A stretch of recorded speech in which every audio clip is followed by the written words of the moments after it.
Okay, शुरू करते हैं। तो सभी लोगों को हमारी तरफ से नमस्कार और प्राणधारा फाउंडेशन की तरफ से आपसे सभी लोगों का स्वागत है कि आज का जो हमारा सेशन है, हमारा स्पाइन पाल्पेशन और बोन सेटिंग का क्वेश्चन आंसर्स का सेशन। उससे पहले थोड़ा सा हम इंट्रोडक्शन अपना बता देते हैं अपने सेशन का। फिर उसके बाद में जिन जिन लोगों के जो भी क्वेश्चंस होंगे उन क्वेश्चन को वन बाय वन लेते रहेंगे।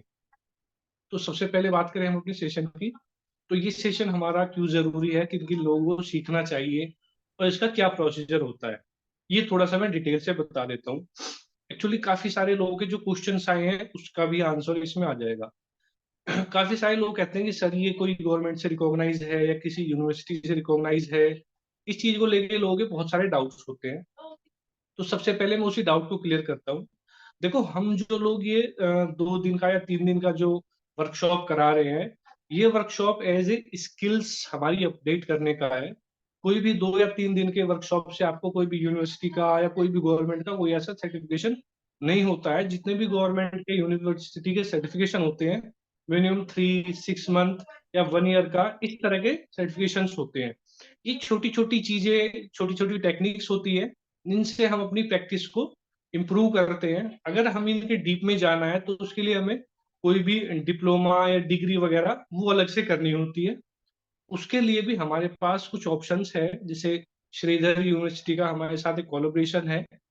जैसे कोई अगर चाहता है कि मुझे 6 मंथ का कोई अगर सर्टिफिकेट करना है श्रीधर यूनिवर्सिटी से, तो उसका 6 मंथ का है जिसमें कि उसका जो स्टडी होगी वो ऑनलाइन कराई जाएगी, महीने में 2 दिन ऑनलाइन।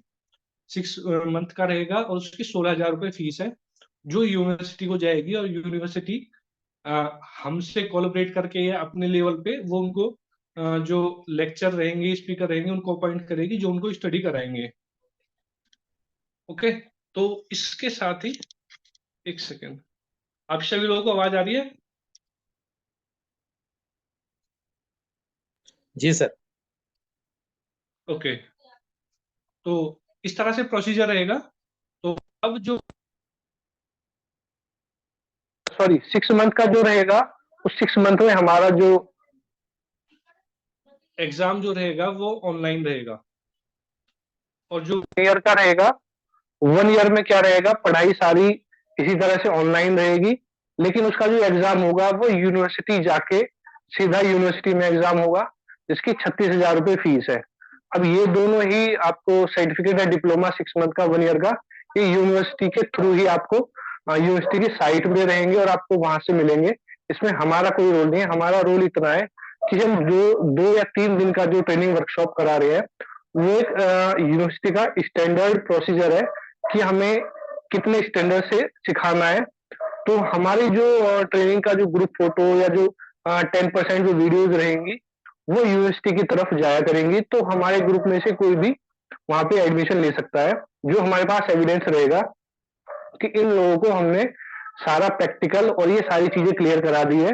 उस बिहाफ पे आप यूनिवर्सिटी में एडमिशन लेके ये चीजें क्लियर कर सकते हैं। अब ये तो हो गई जिन लोगों का डाउट था 6 मंथ या 1 ईयर के डिप्लोमा सर्टिफिकेट को लेके। और किसी का कोई डाउट रहेगा तो फिर वो हमसे व्हाट्सएप पे या कॉल करके पूछ सकते हैं या ट्रेनिंग वर्कशॉप में पूछ सकते हैं। अब अपने मेन टॉपिक की तरफ वापस आते हैं। हमारा जो इस बार जो 3 दिन का जो ट्रेनिंग वर्कशॉप है वो बहुत बढ़िया होने वाला है।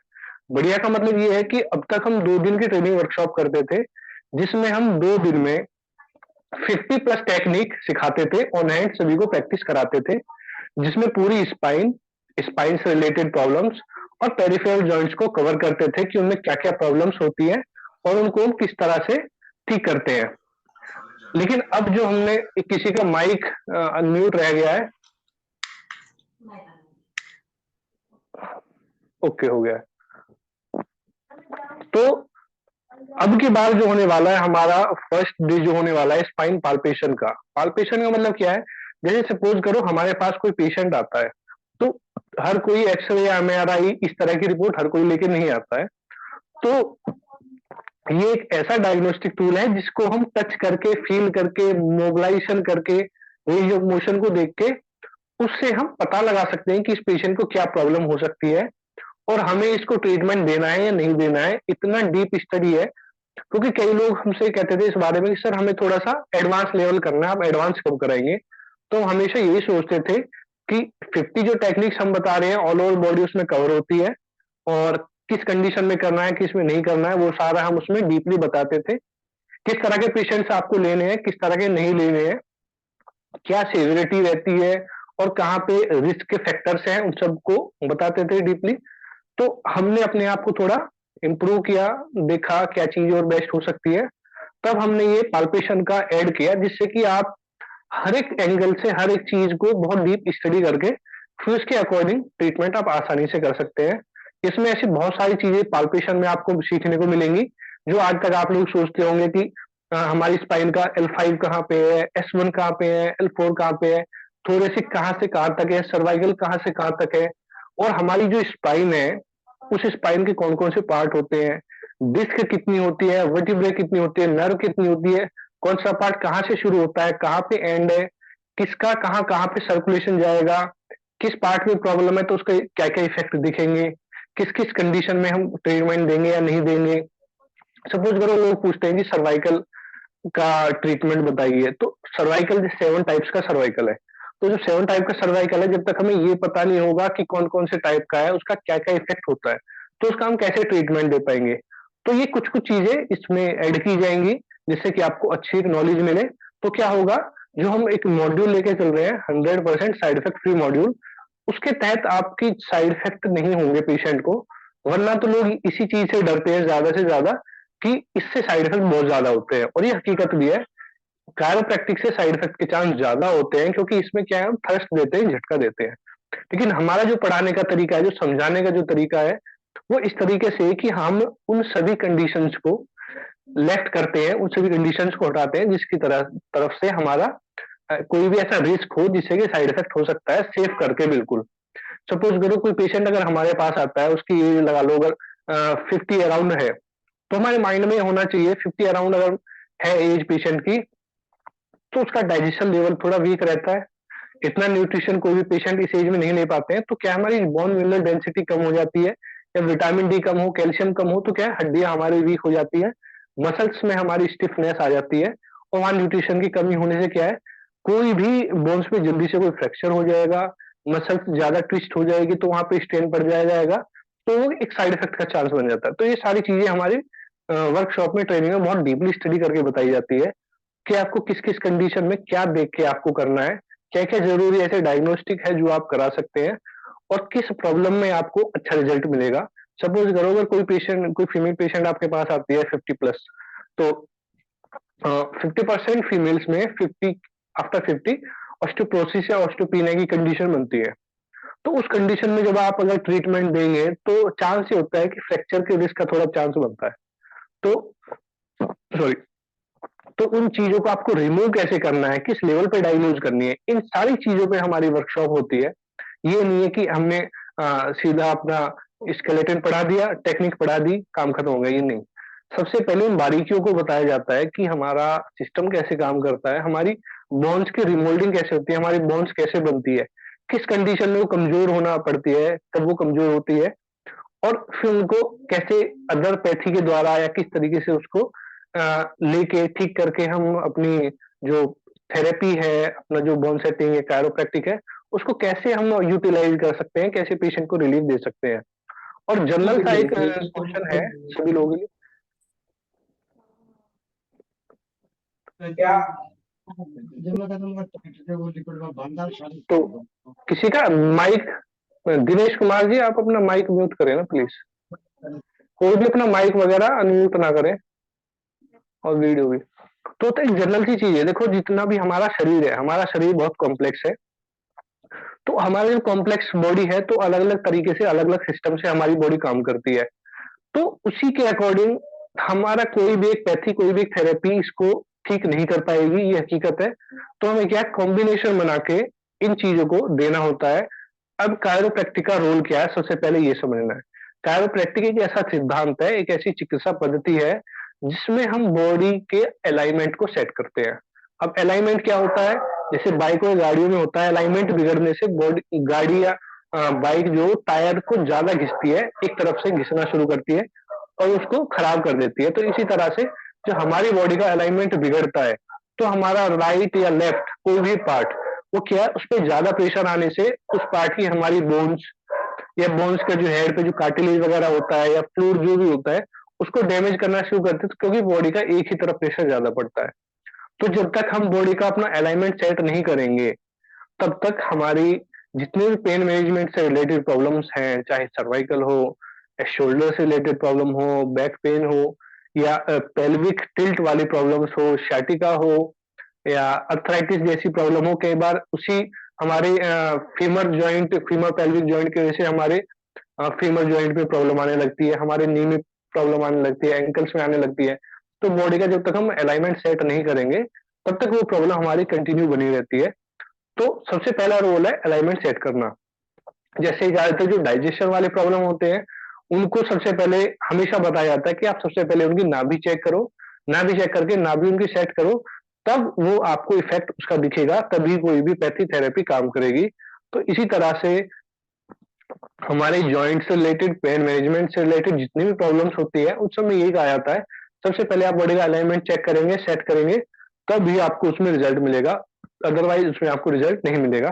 करते रहेंगे, थोड़ा बहुत पेशेंट को रिलीफ आएगा, लेकिन वहां पे आगे रुक जाएगा, फिर रिवर्स हो जाएगा। तो इसका सबसे बड़ा रोल क्या है, किसी भी पार्ट में बॉडी का अगर अलाइनमेंट बिगड़ा हुआ है उस अलाइनमेंट को सेट करते हैं। हमारी स्पाइन में कोई भी नर्व अगर कंप्रेस होती है तो उस नर्व के कंप्रेशन को रिलीज करने के लिए, डिसकंप्रेस करने के लिए इसका बहुत बड़ा रोल है। बहुत इसमें बढ़िया अच्छी अच्छी टेक्निक्स हैं, विद इन सेकेंड्स उसमें नर्व के कंप्रेशन को रिलीज करना शुरू कर देती है। अब वो अकॉर्डिंग टू कंडीशन काम करती है कि किस कंडीशन में आपको करना है, किस में नहीं करना है, किस में कौन सी टेक्निक पहले करनी है, कौन सी बाद में करनी है। ये सारी चीजें प्रैक्टिकली हम वर्कशॉप में बताते हैं। ठीक है। उसके अलावा किसी का अगर फ्रोजन शोल्डर है तो फ्रोजन शोल्डर की किस कंडीशन में आपको कौन कौन सी टेक्निक करनी है, क्या क्या चीजें आपको पहले देखनी है, और उसका रेंज ऑफ मोशन चेक करके उसके अकॉर्डिंग आपको टेक्निक देनी है, कौन कौन सी टेक्निक मुझे इस कंडीशन में देनी है। उसके अलावा बैक पेन हो, काइफोसिस हो, स्कॉलोसिस हो, इन सभी की टेक्निक्स है। थोड़ा सा अगर बात करें हम, तो काइफोसिस क्या होता है, काइफोसिस होता है हमारा जो थोरेसिक, जो हमारी स्पाइन है वो हमारे पोस्टीरियर की तरफ टिल्ट होती है, यानी कि ज्यादा उसमें कर्व आ जाता है। एक तो नॉर्मल हमारी स्पाइन की स्ट्रक्चर होती है कि हमारा सर्वाइकल होता है, फिर उसके बाद थोरेसिक, फिर लंबर, सैक्रम। लेकिन क्या होता है, थोरेसिक हमारा ज्यादा बाहर की तरफ आ जाता है, वो हम्प बोलते हैं, कई लोग ऐसे कुबर सा हम्प जो बन जाता है उसको काइफोसिस बोलते हैं। तो उस कंडीशन में क्या होता है, लोग उसे सीधा ट्रीटमेंट देना शुरू कर देते हैं। लेकिन हम हमेशा बताते हैं कि अगर स्ट्रक्चर में चेंज आया है तो कहीं ना कहीं उसका मिनरल्स में या न्यूट्रिशन लेवल में कमी होगी, तभी उसमें कर्व आया। तो सबसे पहले हम उस चीज को भी ध्यान रखना है, उसके न्यूट्रिशन लेवल को भी देख के चलना है, उसके साथ हमें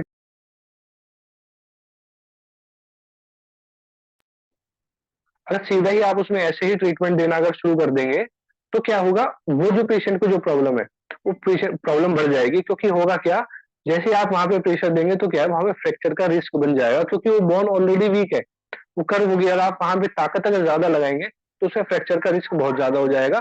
तो इसलिए हमेशा जब भी हम इस तरह का कोई ट्रीटमेंट करते हैं तो हमें ये भी देखना है कि जो स्ट्रक्चर जो चेंज हुई है उसमें क्या रोल है, किसी को पोस्चर की वजह से हुई है या किसी को एज के अकॉर्डिंग न्यूट्रिशन लेवल की कमी की वजह से हुई है। तो ये सारी चीजें हमें देख के चलना होता है। तो इसी इन चीजों पे जो है बहुत स्टडी मतलब हम लोगों की, क्योंकि हम लोग शुरू से इसी में प्रैक्टिस करते हैं, स्पाइन से रिलेटेड पेरिफेरल जॉइंट्स में ही अपना जितने भी ट्रीटमेंट्स देते हैं इन्हीं में देते हैं, तो हमें इसका बहुत अच्छा एक तरह से एक्सपीरियंस है। तो इसलिए सभी को कोशिश यही करते हैं कि सभी को अच्छी टेक्निक्स अच्छे तरीके से बताया जाए, और कहाँ पे नुकसान के साइड इफेक्ट के ज्यादा चांस है उनको पहले बताया जाए, जिससे कि वो रिमूव कर सके। अदरवाइज बहुत सारे लोग इन चीजों को सीखने के बाद छोड़ चुके हैं, क्योंकि उनसे साइड इफेक्ट इतने ज्यादा हुए हैं, उनको इतना अच्छा, इतने अच्छे तरीके से गाइड नहीं किया गया कि वो अपने इन साइड इफेक्ट्स को, इन चीजों को रिमूव कर सकें। तो मेरे ख्याल से मुझे अभी अपना सेशन खुद यही रोकना चाहिए। आप लोगों के अगर क्वेश्चन है तो आप लोग वन बाय वन पूछें, और अगर किसी के क्वेश्चंस नहीं होंगे तो थोड़ा मैं और इसको डिटेल में बताऊंगा। तो अगर किसी को कोई क्वेश्चन करना है तो प्लीज पूछ सकते हैं।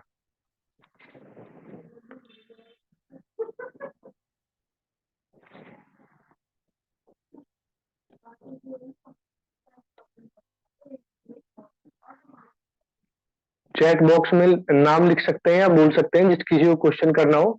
अदरवाइज मैं अपना दोबारा से शुरू करता हूँ, तो जो मुझे विशेष जानकारी देनी है। चलो तब तक कोई किसी का अभी कोई क्वेश्चन नहीं है तो मैं कंटिन्यू करता हूँ। चैट बॉक्स में वो लोग अपना नाम लिख देंगे जिन जिन्हें कोई क्वेश्चन करना है या कोई डिटेल लेनी है। अच्छा, शुरू करते हैं। तो हमारी जो 3 दिन की जो वर्कशॉप है अभी फिलहाल दिल्ली में जो होने वाली है 19, 20, 21 जनवरी, 3 दिन की है। इसमें हमारा रहेगा सुबह 8 से शाम के 6 बजे तक का 3 दिन का कंटिन्यू सेशन चलेगा, जिसमें हमारा ब्रेकफास्ट, लंच और स्टेशनरी इंक्लूड रहेगी। हम जितना भी पढ़ाएंगे 3 दिन में और जितने भी प्रैक्टिस कराएंगे उस सबकी प्रॉपर रिकॉर्डिंग रहेगी, वीडियो रिकॉर्डिंग। और वो आपको अपने हम लोग ग्रुप में देंगे, टेलीग्राम ग्रुप में। वो आपको अवेलेबल रहेगी, हमेशा उसका लाइफ टाइम एक्सेस रहेगा। जब भी आपको कोई डाउट लगेगा आप वीडियो से अपना करेक्शन कर सकते हैं। ये हो गया थोड़ा सा फैसिलिटी के बारे में। अब इस वर्कशॉप में हम क्या क्या पढ़ेंगे, इस वर्कशॉप में हम मेन स्पाइन से रिलेटेड और पेरिफेरल जॉइंट से रिलेटेड प्रॉब्लम्स के बारे में डीप स्टडी करेंगे, बहुत अच्छी, और जो प्रैक्टिस भी करेंगे। तो काफी सारे लोगों को ये डाउट रहता है कि सर हम 2 दिन में कैसे सीख लेंगे, या हमें प्रैक्टिस करने को मिलेगा या नहीं मिलेगा। तो परमात्मा की दया से हमारे 8 से 9 बैच कंप्लीट हुए हैं 1 साल के अंदर अंदर। और आज तक कोई एक ऐसा बैच भी नहीं सिंगल निकला कि जिसमें हमने 50 टेक्निक ना सीखी हो या लोगों ने प्रैक्टिस ना किया हो। इसका मतलब ये है कि हम 2 दिन में 50+ टेक्निक बहुत अच्छे से प्रैक्टिस कर लेते हैं अभी तक जो किया है। और हर एक बंदे को, हर एक पर्सन को प्रैक्टिस का पूरा मौका मिलता है, जब तक हर एक बंदा ये नहीं कहता कि हाँ सर प्रैक्टिस होगी। जब तक सभी लोग नहीं कहते कि सर हाँ हमारी प्रैक्टिस होगी, तब तक हम नेक्स्ट टेक्निक की तरफ नहीं चलते। सभी को प्रैक्टिस का पूरा मौका दिया जाता है, जिससे कि अगर वो हमारे सामने टेक्निक नहीं करके देखेंगे तो उनको कुछ पता नहीं चलेगा उनका माइनस पॉइंट का। हम इसीलिए बोलते हैं कि हमारे सामने आप जितनी प्रैक्टिस करोगे उतना आपको अगर कमियों का रहेगा तो आप हमसे पूछ सकते हैं सर ये मेरे से नहीं हो पा रही टेक्निक, आप मुझे इसे रिपीट बताओ। और हम यही बोलते हैं, सॉरी, थ्योरी पार्ट में या प्रैक्टिकल पार्ट में किसी का कोई भी डाउट हो, कभी भी क्वेश्चन हो, आप पूछो, आपको जितना पूछना है। अगर आप पूछोगे नहीं तो आपको अंदर से वो फीलिंग ही नहीं आएगी कि हम सीखने के लिए आए हैं। तो आपको जो भी क्वेश्चन करना है उस टॉपिक से रिलेटेड, कभी भी कोई भी कोई क्वेश्चन हमारे ट्रेनिंग सेशन में अलाउड है। ऐसा नहीं है कि हम कहेंगे लंच के बाद या चाय के बाद, ऐसा कुछ नहीं। जो जिसका क्वेश्चन है अगर उसी टाइम का है तुरंत उसका जवाब दिया जाएगा, इसका जो भी क्वेश्चन हो। उसके अलावा हम हमेशा यही कहते हैं कि वहां पे क्या होता है, ज्यादातर लोग जो प्रैक्टिस करके थक जाते हैं तो बातें करने लगते हैं। तो ये कहते हैं कि आप बातें करो, कोई दिक्कत नहीं है। लेकिन आप लोग जो दूर दूर से आए हो, अपना टाइम देने के लिए आए हो, तो ज्यादा से ज्यादा आप जो आपस में जो बात भी करो तो टॉपिक से रिलेटेड करो। ये चीज हमारी समझ में नहीं आ रही है ना सर, हमें सर से ये पूछना है, ये चीज हमें पूछनी है, तो हम अपनी प्रैक्टिस को और बेटर कर पाएंगे। क्योंकि कई बार ऐसा होता है कि कोई चीज उनके माइंड में है, हमारे माइंड में शायद नहीं है, तो वो लोग पूछते हैं तो हम उसका अच्छे से जवाब दे सकते हैं। तो इस तरह से सेशन रहता है। तो अब बहुत सारे लोग ये कहते हैं कि सर हम लोग इसके साथ कोई मेडिसिन दे सकते हैं या नहीं दे सकते, या हमें क्या क्या चीजें करनी चाहिए इसके साथ में, खाली पेट करना है या खाने के बाद करना है। तो वैसे तो वो टॉपिक हमारा ट्रेनिंग का है, लेकिन फिर भी हम बता देते हैं। क्योंकि ये कायोप्रैक्टिक में हम क्या पेशेंट को कभी दाई साइड, कभी बाई साइड, कभी उल्टा लेटाते हैं, कभी सीधा लेटाते हैं। तो कोशिश यही करते हैं या तो पेशेंट खाली पेट हो या खाने के 3 घंटे के बाद ट्रीटमेंट कराए। क्योंकि क्या है, कई बार हम उल्टा लेटा के भी पेशेंट को टेक्निक्स देते हैं, तो उसमें क्या होता है पेट की तरफ थोड़ा सा दबाव पड़ता है, किसी को वॉमिट वगैरह ना आ जाए, कुछ ऐसा ना आ जाए, इन चीजों का भी ध्यान रखना पड़ता है। तो ये जनरल चीजें हुई। फिर हम जो भी टेक्निक दे रहे हैं हम क्या करते हैं, हम स्ट्रक्चर से रिलेटेड और जो भी ऐसी प्रॉब्लम्स हुई है, नर्व कंप्रेशन हुआ है या फ्रोजन शोल्डर हुआ है या शाइटिका है, इन सब चीजों में काम करते हैं। तो आप कोई मेडिसिन चाहो दे सकते हो, कोई दिक्कत नहीं है। बस ये आपको पता होना चाहिए कि मेडिसिन ये प्रॉब्लम को ठीक करेगी, ना कि प्रॉब्लम को बढ़ाएगी। इन चीजों पे ध्यान देना होता है। बहुत सारे लोग योगा भी करते हैं। अब योगा वाले कहते हैं कि सर हमारे साथ ये चीज अच्छा काम करेगी नहीं करेगी, तो उनको मैं यही बोलूंगा कोई भी एक्सरसाइज वगैरह आप करा रहे हो अच्छा है, लेकिन कई बार क्या होता है पेशेंट इस हालत में नहीं है कि वो एक्सरसाइज वगैरह कर पाए। तो उससे पहले आप उसका अच्छे से अलाइनमेंट सेट करो। जिस पार्ट में प्रॉब्लम है उस पार्ट के लिए जितनी भी हमारी टेक्निक्स है, उसकी स्टिफनेस को रिलीज करने के लिए, अलाइनमेंट करने के लिए, नर्व कंप्रेशन को रिलीज करने के लिए, तो वो चीजें आप कर सकते हैं। वो करेंगे तो क्या होगा, फिर वो एक्सरसाइज करना या बॉडी को फ्लेक्सिबल बनाना इजी हो जाएगा। अदरवाइज कोई भी एक्सरसाइज पेशेंट नहीं कर पाएगा। तो ये सारी चीजें हैं। और कई लोगों को जैसे क्वेश्चन आए कि सर जैसे हम ये टेक्निक अगर करते हैं, ये ट्रीटमेंट देते हैं, तो कितना टाइम पेशेंट को ट्रीटमेंट देना होता है या कितनी सिटिंग में पेशेंट ठीक होता है। तो ये सीधी सी एक बात इस तरह से है कि जब पेशेंट की अगर प्रॉब्लम एक्यूट है तो वो जल्दी ठीक होगी। अब डिपेंड करता है, हो सकता है वो पहले दिन में उसको रिलीफ मिल जाए या फिर 5 7 या 10 सिटिंग में उसको रिलीफ पाए। और वहीं किसी की प्रॉब्लम क्रॉनिक है तो क्रॉनिक का ये एग्जैक्ट पता नहीं होता है कि कितने टाइम में ठीक होगी। हाँ, ये एक रेशियो जरूर है कि जैसे जैसे हम ट्रीटमेंट देते जाएंगे पर सिटिंग पेशेंट को कितना रिलीफ आ रहा है उसकी हिसाब से ही हम उसकी सेटिंग को अल्टरनेट करते जाएंगे, या हमें पता लगता जाएगा कि हमने जो ट्रीटमेंट दिया है 10 या 12 सीटिंग में उसको इसको 60 70 या 80% पेशेंट की रिकवरी हुई है, तो उसकी के अकॉर्डिंग अब इसको कितना टाइम लगेगा पेशेंट को, इस पर डिपेंड करता है। और सबसे पहली और जरूरी बात, सॉरी, बहुत सारे लोग ये सोचते हैं कि जो कायरोप्रैक्टिक है ये सिर्फ चटकाने के पर्पज से है, अगर साउंड आया तो हुई, अदरवाइज नहीं हुई। जबकि ये एक मिथ्या है एक तरह से, ऐसा कुछ नहीं है। आवाज आना, साउंड आना एक वहां का एक मैकेनिकल फंक्शन है, लेकिन जो हम टेक्निक्स जो दे रहे हैं उसको हमें बारीकी से समझना है कि जहाँ किसी भी पार्ट में हम टेक्निक्स दे रहे हैं तो वहां की मोबिलिटी को इंक्रीज करना, उस पार्ट को फ्री करना मेन हमारा पर्पज वो है। तो साउंड आ भी सकता है, नहीं भी आ सकता है, तो इस चीज पे ज्यादा ध्यान नहीं देना है, अपने ट्रीटमेंट पे फोकस ज्यादा करना है, उसी के अकॉर्डिंग ये ट्रीटमेंट चलते हैं। ऐसा नहीं है कि आवाज आई तो ही ट्रीटमेंट सक्सेस है, ये लोगों ने एक मेंटली अपना बना लिया है, क्योंकि ऐसा कुछ नहीं है।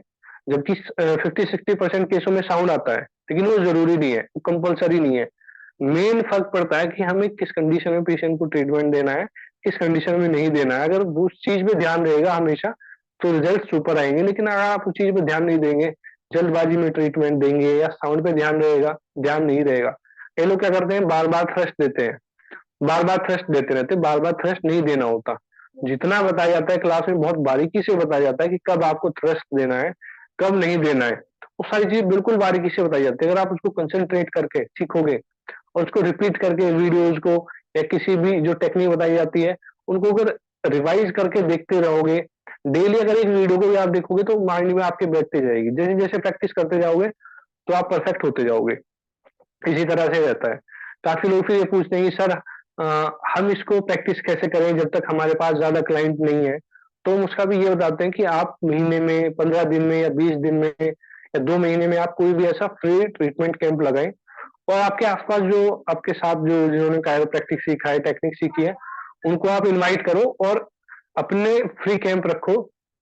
उसमें आप भी प्रैक्टिस करो, उन लोगों से प्रैक्टिस कराओ, लेकिन जेन्युइन तरीके से डायग्नोज करके अच्छी प्रैक्टिस करना है। ये नहीं कि अगर वो लोग फ्री में आए हैं तो उनको कुछ भी करना है, ऐसा नहीं है। अपनी प्रैक्टिस को अगर आपको बढ़ाना है, इंप्रूव करना है, तो उनका प्रॉपर फीडबैक भी आपको लेना है, उनका नाम नंबर लिखना है, उनको प्रॉब्लम क्या है वो सारा डेटा लेना है। और जब वो ट्रीटमेंट करा के जाए तो हफ्ते के बाद में कम से कम आपको उनका रिव्यू लेना है कि जी हमने जो आपको ट्रीटमेंट दिया था उसको आपको क्या इफेक्ट आया, क्या रिलीफ मिला, जिससे आपको पता चले कि हमने जो ट्रीटमेंट दिया है, ये हमने ट्रीटमेंट दिया उसका इस प्रॉब्लम में क्या इफेक्ट आया या नहीं आया, उनकी प्रॉब्लम बढ़ गई, तो आपको ये भी प्रैक्टिस अच्छे से हो जाएगी। तो इस तरह से आप अपना धीरे धीरे प्रैक्टिस को अच्छा कर सकते हैं। और भी और भी इस तरह के क्वेश्चन आते हैं, जैसे कई लोग पूछते हैं कि सर अगर किसी को बोन मिनरल डेंसिटी वीक है, किसी की हड्डियां कमजोर है, तो उसके लिए क्या करें। तो उसके लिए हम यही बताते हैं, किसी भी पैथी के साथ अगर आप बोन मिनरल डेंसिटी को अच्छा कर सकते हैं तो आपको पहले उस पर ध्यान देना है। उससे पहले आपको सिर्फ बहुत हल्का हल्का उस पार्ट से रिलेटेड अलाइनमेंट वगैरह सेट करना है। और पेशेंट को हमेशा यही बोलना है कि आपको अपनी डाइट पे ज्यादा फोकस रखना है, क्योंकि डाइट में प्रॉपर मिनरल नहीं है तभी हमारी बॉडी वीक होती है। सॉरी, तो जब तक बॉडी वीक रहेगी तो हमें कायरो उसमें नहीं देना है कंडीशन में। और उसके लिए क्या क्या हमें देखना होता है, पेशेंट की बॉडी को दबा के, टच करके, चला के देखना है पेशेंट को, तो वो सारी चीजें उसी में आती है, वो सारा डायग्नोज का पार्ट होता है। अब एक ट्रीटमेंट में कितना टाइम लगता है एक पेशेंट को, अब वो भी पेशेंट टू पेशेंट हमारा पेशेंट टू पेशेंट अलग होता है कि किसी को 10 मिनट में ट्रीटमेंट कंप्लीट है, किसी को आधा घंटा भी लगता है, किसी को कम मोबिलिटी हमें देनी होती है, किसी को ज्यादा मोबिलिटी देनी है, वो भी बॉडी के अकॉर्डिंग है। लेकिन हाँ, एक आइडियल 10 से 12 या 15 मिनट पेशेंट को टाइम लगता है। अब बहुत सारे लोगों ने पूछा, क्वेश्चन आए लोगों के, क्योंकि जो हमने सेशन के बारे में डाला, क्वेश्चन आंसर सेशन के बारे में, तो उन्होंने कहा कि सर मेरा एक क्वेश्चन है, मेरा एक क्वेश्चन है, तो उसी के अकॉर्डिंग उन लोगों के क्वेश्चन भी ले रहा हूँ। कुछ लोगों का क्वेश्चन था सर ये रूमेटिक अर्थराइटिस से काम करेगा या नहीं करेगा। तो उनको हम ये बताना चाहेंगे, रूमेटिक अर्थराइटिस एक ऑटोइम्यून डिसीज है, एक अलग प्रॉब्लम है, लेकिन हाँ उस पार्ट को मोबिलिटी जरूर दे सकते हैं। ये नहीं कहेंगे हम उसको क्योर कर देंगे, ठीक कर देंगे, लेकिन उस पार्ट से रिलेटेड मोबिलिटी को इंक्रीज करेगी, वहां की जो स्टिफनेस है उसको थोड़ा रिलीज कर देगी। अब वो भी उसके ग्रेड पे डिपेंड है, कितना ग्रेड का है, कितना पेशेंट को प्रॉब्लम है, उसके अकॉर्डिंग उसको रिलीफ देगी। तो इसी तरह से हर एक प्रॉब्लम में अलग अलग कंडीशन पे डिपेंड करता है। बहुत सारे लोग पूछते हैं कि सर घुटनों पे क्या काम करेगी। अब घुटनों से रिलेटेड जनरली प्रॉब्लम्स होती है, मिनिस्कस में मिनिस्कस वगैरह टियर होना, लिगामेंट का टियर होना, या टेंडनाइटिस होना हमारे नी से रिलेटेड, और ऑस्टियोआर्थराइटिस की प्रॉब्लम होना। तो ये चारों कंडीशन अलग अलग है। जब तक हमें कंडीशंस के बारे में नहीं पता होगा कि कौन सी कंडीशन है, तब तक हम उस प्रॉब्लम को कैसे ट्रीटमेंट दे पाएंगे, ये जरूर ध्यान देना है। हर एक प्रॉब्लम में एक जैसा ट्रीटमेंट कभी नहीं रहेगा। तो अगर टीयर की कोई प्रॉब्लम है तो उसमें आपको कायरो नहीं देनी है। कोई भी इस तरह का अगर इन्फेक्शन है, वहां पस वगैरह बनी हुई है, ओपन वाउंड वगैरह है और स्टिचेस वगैरह है, तो उस कंडीशन में आपको कायरो नहीं देना है, वरना उससे प्रॉब्लम बढ़ेगी। हाँ अगर किसी पार्ट में स्टिफनेस है, कोई इन्फेक्शन वगैरह, कोई वाउंड वगैरह नहीं है, कोई इंजरी नहीं है, तो वहां पे ट्रीटमेंट देना है। जैसे ऑस्टियोआर्थराइटिस है, grade 1, grade 2, grade 3, treatment grade 4 तक भी दे सकते हैं, लेकिन क्या ग्रेड 4 में आने के बाद आपका रिलीफ पेशेंट को कम आएगा। ग्रेड 1, ग्रेड 2, ग्रेड 3 तक अच्छा पेशेंट को रिलीफ आएगा, स्टिफनेस अच्छी रिलीज होगी। अब वो किस हद तक रहेगी, कितना आराम आएगा सारा, वो आपको ट्रेनिंग में बहुत डीपली बताया जाता है, उसका साइंटिफिक रीजन भी बताया जाएगा कि किस वजह से सारा होता है। तो बात करें अगर ट्रेनिंग के प्रोसेस के बारे में, तो ट्रेनिंग का प्रोसेस इस तरह से होता है कि हम अपने टो से शुरू करते हैं। टो से बॉडी की ऊपर की तरफ लेके चलते हैं, हमारे टो से, फिर हमारा एंकल्स, नी, पेल्विक, लंबर, उसके बाद में थोरेसिक, सर्वाइकल, शोल्डर्स, इस तरह से फ्लो में ऐसे लेके चलते हैं, जिससे कि वन बाय वन हम पूरी बॉडी का अलाइनमेंट भी सेट करते हुए जाए और ट्रीटमेंट की सीरीज भी अपनी सेट हो जाए। और उस कंडीशन में क्या है, कोई भी जल्दी से उस प्रॉब्लम, जो टेक्निक सिखाई जाती है उनको जल्दी से भूलते नहीं है। तो इस तरह से ये सारा हमारा प्रोसीजर लेके चलते हैं हम लोग। और जैसे बहुत लोगों के क्वेश्चन आए कि सर ये sciatica पे कितना काम करता है, तो मैं उन लोगों को ये बताना चाहूंगा कि इसका मेन ही इफेक्ट हमारे लंबर एरिया पे बहुत अच्छा इफेक्ट है। सर्वाइकल पे भी है, थोरेसिक पे भी है, लंबर पे बहुत अच्छा इफेक्ट है, क्योंकि sciatica की प्रॉब्लम जब भी होती है हमारे L4, L5 या L5, S1 में हमारी नर्व के कंप्रेशन से होती है। तो इसमें नर्व को डिकम्प्रेस करने की ही बहुत अच्छी टेक्निक है। बेसिकली अगर बात करूं, मेरी प्रैक्टिस सबसे ज्यादा इसी में है, बैक पेन sciatica में और ऑर्थोटाइटिस रिलेटेड में मेरी बहुत अच्छी प्रैक्टिस है। तो लोग इसी के लिए मेन इसको कराते हैं। और हम ये भी कह सकते हैं, इसी इन्हीं प्रॉब्लम्स के लिए मेन टेक्निक का बहुत ज्यादा यूज है। तो ये इसी के लिए बनी है, अगर ये कह सकते हैं तो बहुत अच्छा है, क्योंकि इन्हीं पे ज्यादातर काम करती है कि नर्व को डिकम्प्रेस करने के लिए। क्योंकि इसमें क्या है, जैसे ही हम रोटेट करते हैं तो वो पार्ट क्या है, रोटेशन होगा तो फ्री होना शुरू होगा। तो वहां जो डिस्क ने प्रेशर जो बनाया हुआ है, वो जैसे जैसे मूवमेंट आएगी तो वहां से रिलीज होना शुरू होगा। जैसे वो नर्व रिलीज होना शुरू होगी तो आपके पेन में रिलीफ आना शुरू होगा। तो आपको पेशेंट की कंडीशन के अकॉर्डिंग ही वो सारी टेक्निक करनी है, तो उसमें उसका बहुत अच्छा इफेक्ट है। अब कई लोग पूछते हैं स्कॉलरशिप के बारे में, तो स्कॉलरशिप पे भी बहुत अच्छा काम करती है। स्कॉलरशिप में क्या होता है, हमारी जो स्पाइन है, वो स्पाइन राइट या लेफ्ट की तरफ, हमारी लेटरल की तरफ थोड़ी सी, एक दो वर्टिब्रा या पूरा थोरेसिक पार्ट या पूरा लंबर पार्ट इस तरह से टिल्ट हो जाता है, राइट या लेफ्ट लेटरल की तरफ।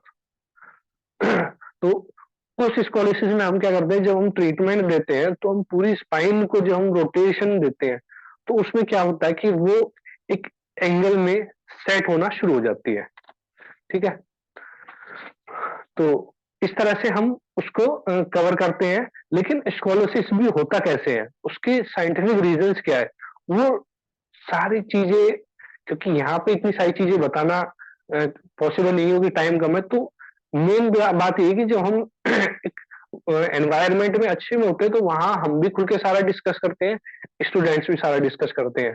अब यहाँ पे वही सारी चीजें बताई जा रही है कि आपको सारी चीजों के बारे में पता चले कि ट्रेनिंग प्रोसीजर है क्या, क्या क्या चीजें इसमें कवर्ड होती हैं, क्या प्रोसीजर है सिखाने का, कितने लोग संतुष्ट होते हैं नहीं होते हैं। और आज तक जितने भी लोगों को सिखाया गया, सब लोगों ने यही कहा कि सर आप बहुत अच्छा सिखा रहे हैं, सिखाने का तरीका बहुत अच्छा है।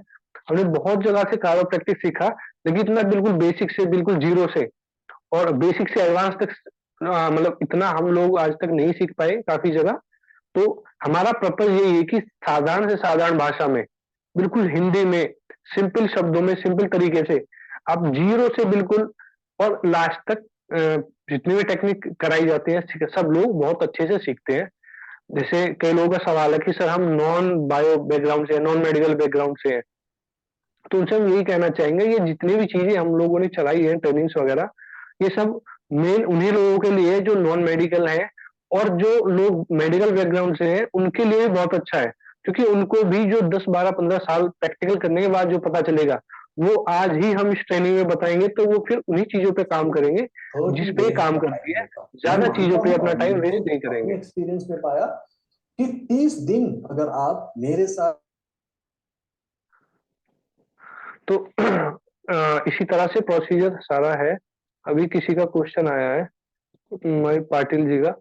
पाटिल जी इसकी फीस जो है हमारी, जैसे दिल्ली में हम लोग ये कर रहे हैं 3 दिन का स्पाइन पाल्पेशन और बोन सेटिंग कायरोप्रैक्टिक का, तो इसकी फीस 8,000 रुपये है। अगर कोई ये कहे कि हमें सिर्फ पाल्पेशन ही करना है, सिर्फ स्पाइन की पाल्पेशन ही सीखनी है, तो 1 दिन का टाइम है जो हमारा 19 जनवरी का है, और 3,000 रुपये उसकी फीस है। लेकिन अगर कोई कहता है कि हमें सिर्फ बोन सेटिंग कायरोप्रैक्टिक ही सीखनी है, तो हमारा 2 दिन का है 20 और 21 जनवरी, जिसकी 5,000 रुपये फीस है। इन दोनों को मिला के टोटल 8,000 रुपये फीस है। अब स्पाइन पाल्पेशन भी जो आपको सिखाई जाएगी, उसमें भी करेक्शन की कायरोप्रैक्टिक की बहुत सारी टेक्निक्स है और बहुत बहुत बारीकियां भी है। एक तरह से उसमें प्रिकॉशंस को भी बताया हुआ है कि किस कंडीशन में आपको नहीं करना है, फिर उनको करेक्शन कैसे करना है।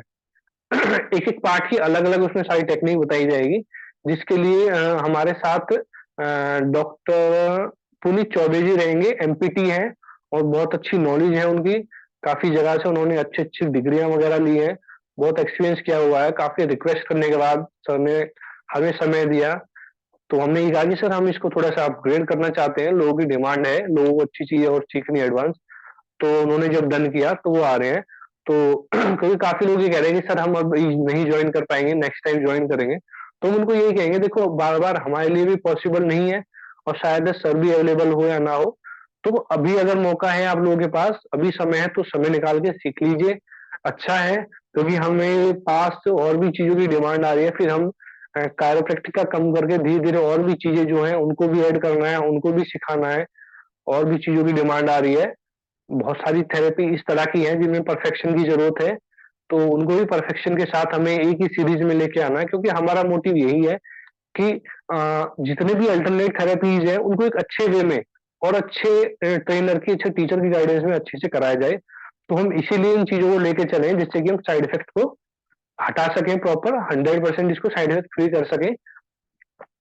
क्योंकि हर लाइन का अपना एक एक्सपर्ट होता है, तो हमारी इसमें इतनी परफेक्शन है तभी हम ये चीजें करा रहे हैं। इसके साथ साथ बहुत सारी और भी चीजें हैं जो समय समय पे जरूरत पड़ती है जैसे जैसे करने की, वो सारी चीजें इन फ्यूचर आपको गाइड करते रहेंगे, बताते रहेंगे। और जैसे हम लोगों ने प्लान यही बनाया कि हम और भी चीजों की ट्रेनिंग वगैरह कराएंगे, जो जिसमें परफेक्ट है उसी से कराया जाए, क्योंकि इन फ्यूचर क्या है आप लोगों को गाइडेंस की जरूरत होगी। तो अगर एक ही चीज, एक इंसान सारी चीजें सिखाएगा तो आपको प्रॉपर गाइडेंस नहीं मिल पाएगी। तो इसीलिए हमेशा यही ध्यान रखना है कि अगर एक्सपर्ट से आप करेंगे तो अच्छा रहेगा। तो हमारी यही कोशिश रहेगी कि आप लोग अगर कभी फ्यूचर में गाइडेंस चाहे तो वो ट्रेनर आपको गाइड कर सके, प्रॉपर आपके डाउट्स को क्लियर कर सके। कोई मैसेज आया है क्वेश्चन का? आज में एक बाकी है। डॉक्टर अनिल पंडित जी, सांगली महाराष्ट्र। सर आपके 3 दिन सेशन नेक्स्ट टाइम कब होगा? सर अभी तो हम नहीं बता सकते कब होगा, लेकिन हाँ आप सभी लोगों से ये रिक्वेस्ट है कि आप लोग जितने भी ज्वाइन कर रहे हैं, या जितने लोग भी बाद रिकॉर्डिंग सुन के कोई भी क्वेश्चन आपके मन में हो, जानना चाहते हैं, तो सिंपल तरीका है, आपके पास जो भी जिस भी व्हाट्सएप नंबर से जहां से भी आपके पास ये मैसेज आया है जूम मीटिंग का, तो आप उसी व्हाट्सएप पे अपना कर देना अपना क्वेश्चन कि सर मेरा एक क्वेश्चन है। तो आपको उसी व्हाट्सएप नंबर पे रिवर्ट आपको उसका रिप्लाई करके आपको बताया जाएगा। आपको ये रिव्यू की वीडियो चाहिए, ट्रेनिंग किस तरह से दी जाती है, 10 15 मिनट की कोई वीडियो आपको चाहिए वो मिल जाएगा। आपको डेट का, टाइम का और फीस का, कोई भी शेड्यूल का आपको पता करना है। आप किस स्टेट में सीखना चाहते हैं, वहां की क्या डेट रहेगी, तो आप उस व्हाट्सएप पे अगर करेंगे तो आपको उस पर रिप्लाई मिल जाएगा, नो डाउट। और अभी 1 महीने के बाद में हमारा मार्च में पुणे में रहेगा। हाँ, मार्च में पुणे में रहेगा, क्योंकि जनवरी का तो दिल्ली में हो गया।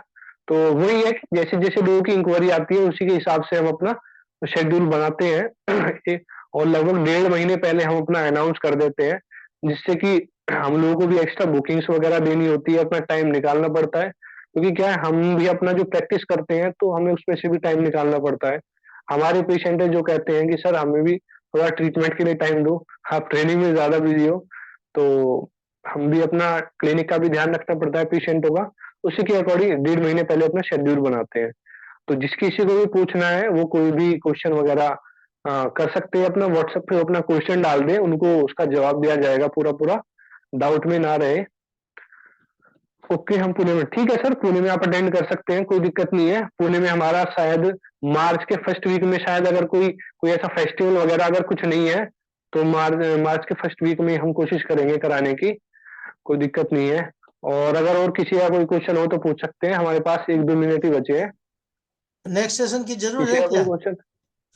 नहीं, नेक्स्ट की जरूरत तो है नहीं अभी। बस ठीक है, हाँ, बस 2 मिनट बाकी किसी है। का कोई क्वेश्चन? हाँ, 2 मिनट बाकी है, किसी का कोई क्वेश्चन हो तो पूछ सकते हैं।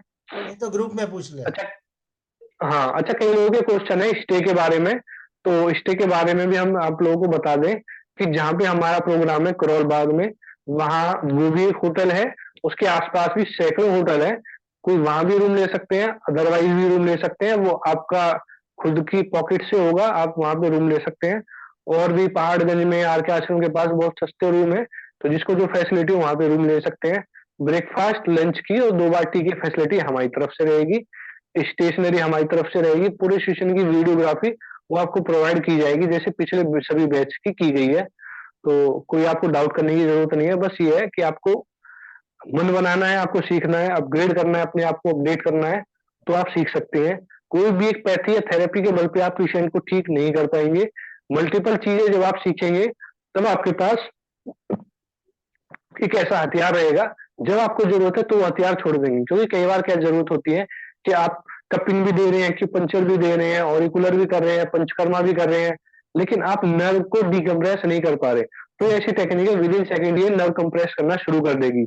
अब किस कंडीशन में कायरो पहले देना है, किस में बाद में देना है, क्या थेरेपी से पहले देना है, किसके बाद में देना है, ये अकॉर्डिंग टू कंडीशन डीपली और बहुत प्रैक्टिस जो हमने किया, क्योंकि हमने बहुत सारी चीजें की हुई है, acupuncture, auricular, panchakarma, cupping, naturopathy, इस तरह की बहुत सारी टेक्निक्स।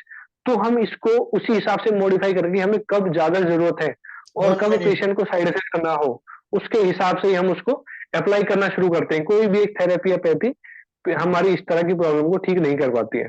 सपोज करो कोई पेशेंट ऐसा है वो सर्जरी करा के आए हैं, तो हम उसमें कायरो नहीं दे सकते, ठीक है, तो उसमें अदर किसी पैथी की हेल्प लेंगे। लेकिन कोई पेशेंट अगर हेल्दी है, थोड़ा वीक है, तो हम उसको न्यूट्रिशन लेवल बढ़ा के किसी भी तरीके से उसको देंगे, ताकि उसको बहुत जल्दी रिलीफ मिलेगा। अदर चीजों के साथ में हम उसे बहुत अच्छा और भी रिलीफ दे सकते हैं। और जितनी भी हम पैथी या थेरेपी ऐड करेंगे, पेशेंट को ज्यादा टाइम लगेगा, तो पेशेंट खुद कहेंगे जी हाँ, मेरे साथ ये एफर्ट कर रहे हैं, मेरे लिए जेन्युइन है। अब ये तो समझदारी नहीं है कि आपने 1-2 पैथी या थेरेपी सीख ली, बाकी के लिए आपको रोज ही वहां जाओ, वहां जाके ट्रीटमेंट कराओ, तो उसमें आपका ही नुकसान है। अपग्रेड अपने आप को जितना करोगे, जितनी चीजों अच्छी चीजों को पकड़ोगे और अच्छी जगह से सीखोगे, तो उसमें आपका ही फायदा है, चीजें मल्टीप्लाई होंगी, पेशेंट जेन्युइन आपके लिए रहेगा कि हाँ, डॉक्टर साहब के पास इतनी सारी 5-6